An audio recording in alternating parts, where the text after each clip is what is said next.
पाकिस्तान के पास भी न्यूक्लियर है, तो हमारे पास क्या है भाई? ये दिवाली के लिए रखा है क्या? ফের সীমান্তে উত্তেজনায় জড়িয়ে পড়েছে দুই প্রতিবেশী দেশ ভারত ও পাকিস্তান।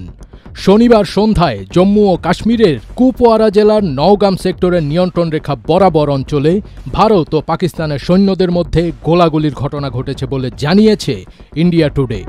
প্রায় 1 ঘণ্টা ধরে খণ্ড খণ্ড গুলি বিনিময় হয়েছে দুই দেশের সেনাবাহিনীর মধ্যে।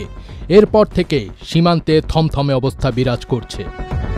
ভারতীয় গণমাধ্যম ইন্ডিয়া টুডে আরও জানায়, গোলাগুলি শুরু হয় শনিবার স্থানীয় সময় সন্ধ্যা 6:15 দিকে। তা পরপর কিছুক্ষণ থেমে থেমে চলেছে এবং পরে তা পুরোপুরি থেমে যায়। তবে এই গোলাগুলিকে যুদ্ধবিরতির লঙ্ঘন হিসেবে দেখছে না ভারত। তবে বিশ্লেষকরা মনে করছেন, সাময়িক সময়ের জন্য সীমান্তে উত্তেজনা ছড়িয়ে পড়লেও পরবর্তীতে এটি বড় সংঘাতে রূপ নিতে পারে। তাই দুদেশেরই প্রয়োজন আলোচনার মাধ্যমে সীমান্তে শান্তি বজায় রাখা, না হলে আবারও যুদ্ধে জড়িয়ে পড়তে পারে ভারত পাকিস্তান। একটি সূত্র ইন্ডিয়া টুডেকে বলেছে, নিয়ন্ত্রণ রেখা বরাবর দুপক্ষ থেকে ছোটখাটো একটা গোলাগুলি হয়েছে, তবে এটা যুদ্ধবিরতি লঙ্ঘন হিসেবে গণ্য করা হচ্ছে না।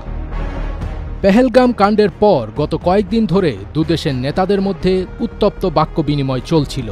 এবার তা গড়িয়েছে গোলাগুলিতে। পাকিস্তানের প্রধানমন্ত্রী শাহবাজ শরীফ বলেছেন, ভারত ও পাকিস্তান প্রতিবেশী দেশ, সহাবস্থান করতেই হবে। তাই ভারতকে এখন সিদ্ধান্ত নিতে হবে, শত্রুতা বজায় রাখবে নাকি সুসম্পর্ক গড়ে তুলবে। প্রসঙ্গত, মাত্র কয়েক মাস আগে মে মাসে দুই দেশের মধ্যে টান টান উত্তেজনার পর অপারেশন সিঁদুর চালায় ভারতীয় সেনারা। পেহেলগামে সন্ত্রাসী হামলায় 26 জন নিহত হওয়ার পর পাকিস্তানকে দায়ী করে দিল্লি এই অভিযান শুরু করে।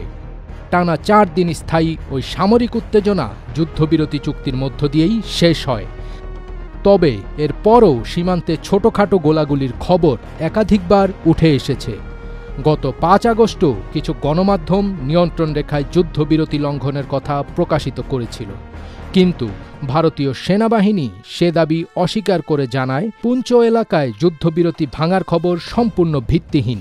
সেনারা সে সময় এক বিবৃতিতে স্পষ্টভাবে বলেছিল, যাচাই না করে এসব তথ্য প্রচার করা থেকে বিরত থাকতে হবে।